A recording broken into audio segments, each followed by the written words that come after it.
السلام عليكم ورحمة الله. اكسسوارات سيف وياكم. هواي ما يعرفون يقيسون الحلقة والمحبس مالتهم، ما يعرفون قياسهم.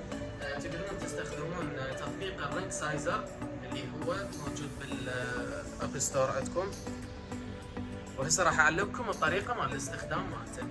هذا عندكم هنا مثل الفاليوم، يعني تكبرون تصغرون، هذا على المليمتر يطلع. تخلون الحلقة هنا بالوسط، الحلقة والمحبس اللي عندكم تمام، وهذا من هنا تقيسوه. هذا لازم يكون بالوسط ضبط، وتقيسوه من الداخل، ما عليكم بالاطار الخارجي.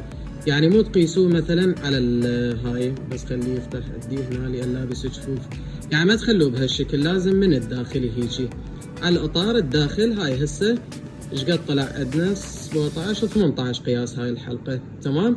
فتخلوه هيجي من الداخل، راح يبين عندكم القياس، وتعطوني القياس اجهزكم مباشرة. وكل الهلا بيكم.